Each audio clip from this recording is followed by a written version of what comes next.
withdraw and reflect in real time, saying what's happening, what's not happening, what do I need to do to influence the action.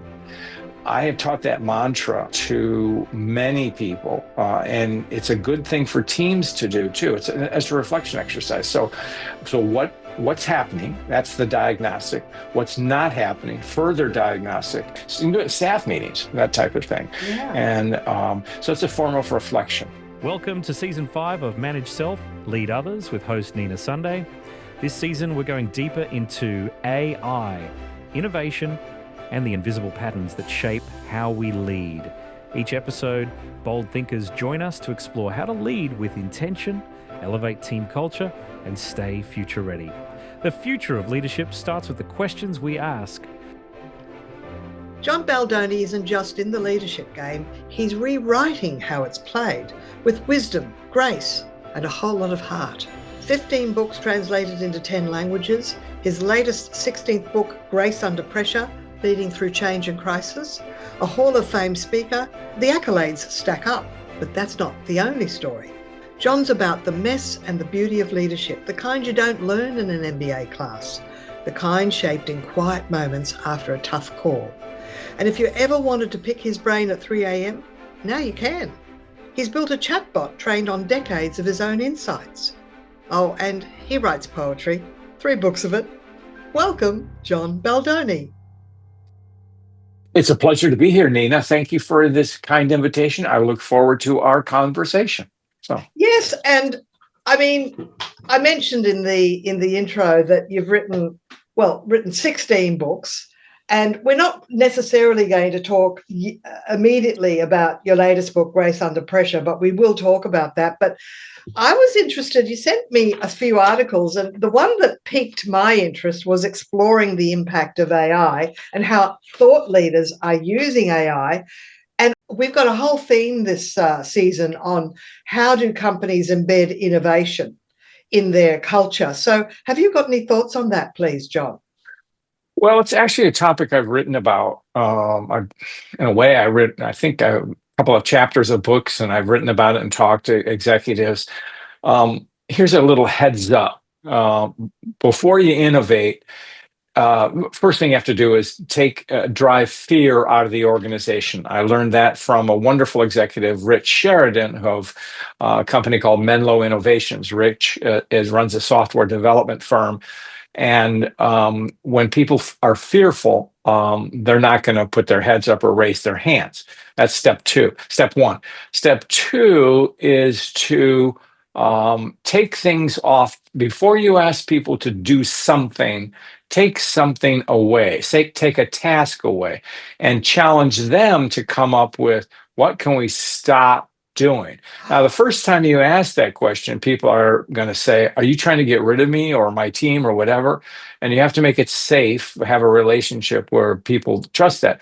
But before I've worked with a very senior CEO who says, before I ask people to do something new, I ask them to take something away, and then they become energized. And also, it's good management practice, addition by subtraction, because how often do we have legacy processes or projects that at one time were maybe even cutting edge? Today, they're nothing more than detritus. Can get rid of that stuff, So that's the kind of thing. So, what are people fearful of? Are they fearful that they're not creative?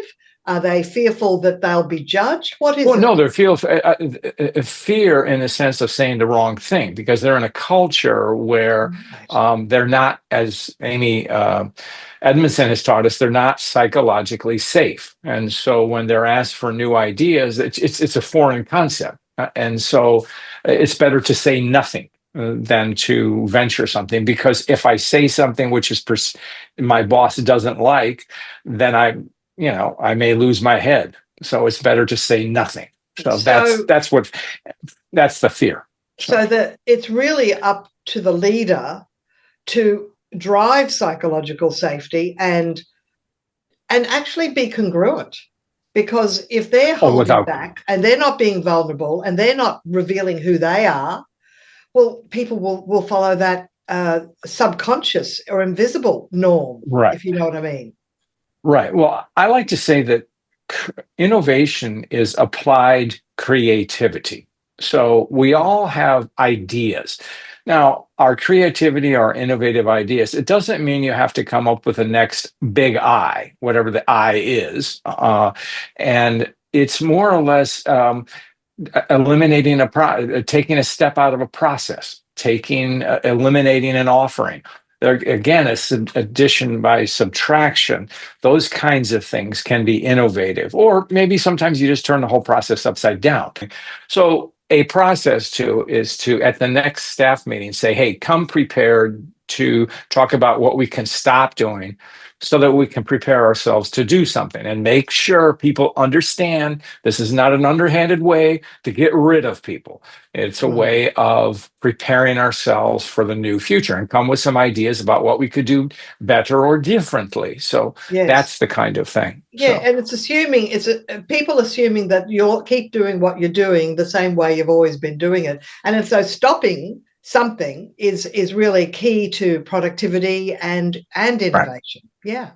That's a great lesson that Peter Drucker taught us. So it's a couple generations ago. Yeah, it's often to stop doing something before you add on to it. So, well, of course, I realize that you are inspired by Peter Drucker, and so was I, because when he was an octogenarian, he was focusing on mastering Japanese porcelains, and he had this policy of every 3 years taking up a brand new hobby that was skill-based and yet mindfulness-based, if you know what I mean, and mastering it within 3 years. And once he'd mastered it, then he moved on to the next hobby. So I think you've got a few hobbies like that. Like one is writing poetry.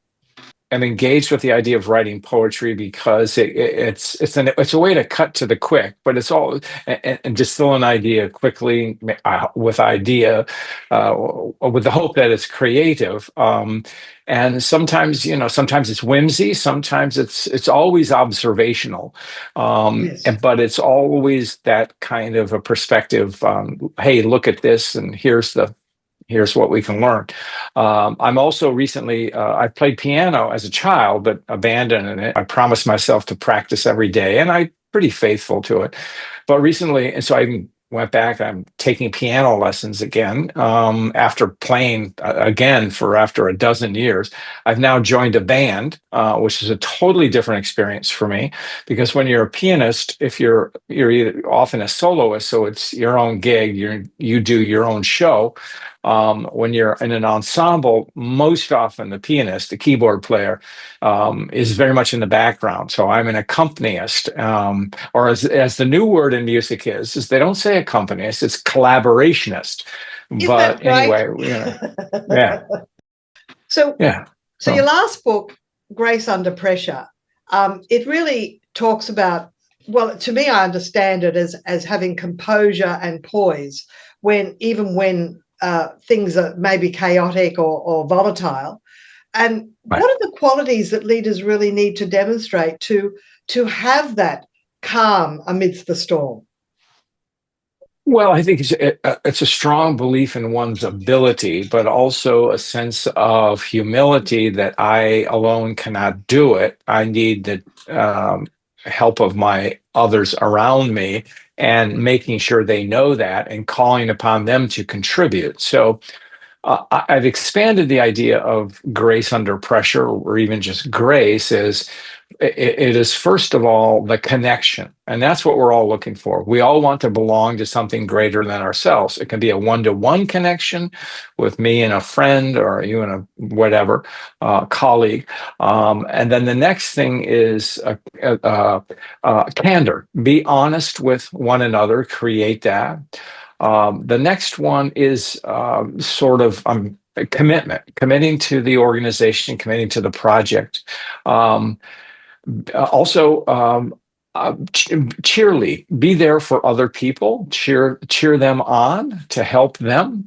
And then finally, believe in your people, believe in yourself, and have courage for ethical standards, morality, those types of things. Stand for what you believe in. And then finally, what candor, commitment, courage, a connection add up to is community. And again, we all want to belong to something greater than ourselves. And so that's the great thing about community. So leaders now, it's not just about focusing on results. It's what can they delegate to the next tier of leaders to create this community? Is it what sort of internal practices do they have to master and pursue in order for them to sort of have this whole cultural approach to the workplace? Well, you hit the nail on the head, and it has to be the culture, and it has to be blessed by the leader. But if the leader is the only one that worships the culture, then it's not a culture. It's a praise society for all praise to the dear leader, and that doesn't work. That's so groupthink. Groupthink. So, and from that, there are communities at work that people don't even know about. I mean, sometimes they're volunteer organizations, affinity groups, all of that kind of stuff. But what you want to do is create a community that part of your culture has community. So what do I mean by that? People are honest with one another. They're helpful to one another. They feel part of something and they want to contribute. And they'll look out for one another as they themselves are looked out for, because the greater goal is to help our organization succeed. So very easy to say, but hard to practice, because we're human beings. We misstep. We'll take a step forward and a half step back, another half step, and maybe we're back. But and inherent in grace is the sense of forgiveness. Both forgive those who transgressed against you, but also forgive yourself for your own mistakes. Show yourself some grace. Patrick Lencioni talked about artificial harmony. And so when you're talking about candor, that really is about, let's actually tell the truth here and not hold back in case we accidentally offend somebody by disagreeing with them. I mean, you have to have the ability to disagree and agree to disagree. And that's being vulnerable too, because I sometimes talk about when I was a leader, being willing to apologize if on occasions I might be a little bit short or impatient in my tone. And then self-reflection and self-awareness, I go, oh, I didn't really mean to sound impatient, but I was. I've actually walked over to that person's desk and said, I'm sorry if I was a little bit short with you earlier. I'm sorry. Yeah. And that's a great lesson, Nina. And thank you for your candor and sharing that, because and that leads to a sense of humility. I can't do it by myself, but I believe we can do it together. So that type of thing. And then when a leader is humble and maybe has a sense of vulnerability, that doesn't drive people away. It draws people to you, because they want to help, but they understand that you are open to new ideas. Or ideas. So encouraging candor really isn't necessarily easy, because even Ray Dalio, in his book Principles, Life and Work, he talks about in meetings there can be the fast speakers, the dominant ones. And some people are introverts, and often they'll leave the meeting with the best ideas in their head because they're just, I don't know if they're afraid to be assertive, but it's just not in their DNA to be assertive over a time when or a space where people are they're so confident of their ideas, they're kind of the vocal majority, and the non-vocal minority they just zip their lips, really. How can we encourage conversational equality? Right. Well, dissent over issues, but not disagreement with others per se, personal. But here's the thing. I remember working with a company once, and they were all very friendly and chatty and the whole thing. And I said, boy, this is, and I said, this is a great culture you have here. And the guy said, not so fast. He said, we're not always candid. I don't know if he said candid with one another. And I think he called it, or I labeled it, the disease of niceness. In other words, not telling the truth, not just lying, but if someone is not living the values or doesn't have a good idea or needs to buck up, you tell them, make it. So the disease of nice heart, shields a lot of problems. And so until they're too late, then they break out. So, and just what you said, so being candid, it does take courage. But then again, it has to be within the culture, because if you're dropped into this and you're the one telling everybody else that he or she is wrong, that's not going to go over very well. So you have to have that period where you acclimate yourself to the culture, but also the team has to make it safe for you and for everyone to voice their ideas. And that means every idea voiced does not need to be implemented, but it needs to be listened to. So. That's right. That's right. What I'm hearing in between what you're saying there, John, is that really individuals need to understand the language of influence, and how there's a way to disagree that is not saying no, you're wrong, and pointing and being sort of almost blaming in a sense. Like you learn in debating classes that you can disagree without being mean, or without sort of being overly dismissive. So have you found that there are that leaders, there's the language of influence that really will help them communicate better? Have you found some interesting turns of phrase, that sort of thing? Well, yeah, we have this, and I remember being taught this 20 years ago by Marshall Goldsmith. It was, how can I help you? That's one thing. The other one, when meeting new people or whatever, but the other thing is for the leader to ask questions, not as a prosecuting attorney, but as I'm curious. So curiosity is the way. So tell me about what's happening. And if you're a senior leader and you go to a frontline workforce and you're willing to listen, boy, that goes to miles. Now, the first time you do it, people are intimidated and they may not speak up. But over time, if you are a familiar presence, people will say, hey, they'll be forthcoming, which is what you want. You want their ideas. And so many of the senior executives I've worked with will literally have traveled the globe at various business functions or business enterprises to get a firsthand view of what's going on. And they do it. It's not, they're not doing dog and pony shows. They're listening tours, or just, give me an update on what's happening. And they want to talk to it's the Japanese philosophy of Gemba, go to where the work is done. Thing. Yes. That's where the value comes from. That's right. And leaders who are a presence there make that happen. Another thing to do is visit people in their offices. We're living in a VUCA world, and the V is volatile. And so you've written about the military approach to dealing with situations that are volatile, and it's asking a couple of questions like what's happening, what's not happening. Can you tell us more about that approach, please? Well, I stole that from a book called We Were Once and Young. That's the origin of it. But it came from a colonel, later promoted to general, and they were in the first heavy engagement in the Ia Drang Valley in Vietnam. They were surrounded by 3,000 Vietnamese troops. They had 150 U.S. troops and 3,000 highly trained North Vietnamese troops. They were pretty much hit hard.